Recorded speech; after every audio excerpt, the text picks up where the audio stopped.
In this video, we're going to complete our look at editing your impulse responses.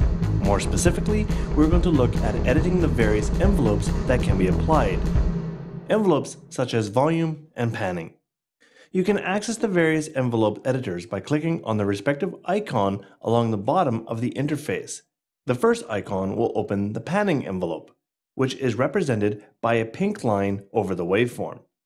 The second is the volume envelope, which is represented as an orange line over the waveform. The third is the stereo separation envelope. We'll be taking a closer look at the purpose of this envelope in a moment, but let's start with the basics of editing the envelope curves. What we learn here can be applied to all envelope editors. By default, the envelope consists of a straight line with two anchor points. If I am to grab the first anchor point here in the volume envelope and drag it down to its lowest possible value, and grab and drag the last anchor point and move it to its highest possible value, then I've essentially created a fade in.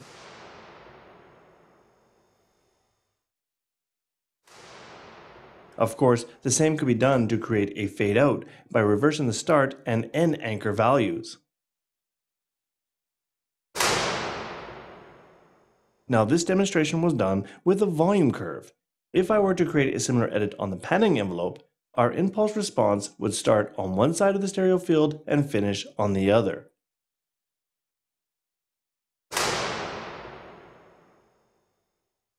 Now this is a fairly basic demonstration. If we wanted to create a more custom curve, we're going to need more anchor points than the default two. By right-clicking at the desired point within the editor, a new anchor point is created. Now with these new anchor points, we can go ahead and draw in a more custom curve. For example, here I can create an automatic panning envelope to go back and forth over the stereo field.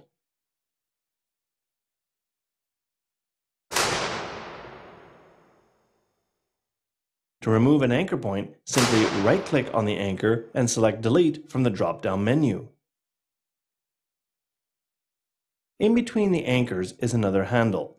This one is called the tension handle. Its job is to adjust the shape of the curve between the two anchor points.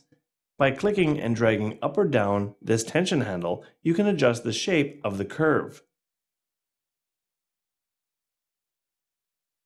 It is also possible to choose from a variety of different styles for the shape of the tension curve.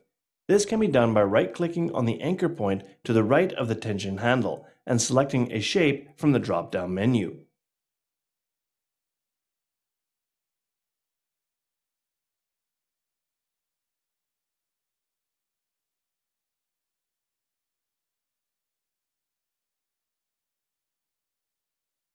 And that is the basics of working with the curve editor.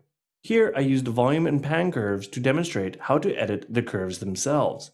However, there was one more curve that may not be as obvious as these two, and that is the stereo separation curve.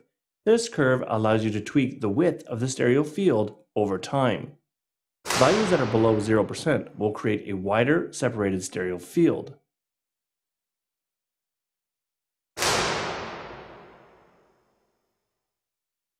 While values above 0% will have a more monophonic result.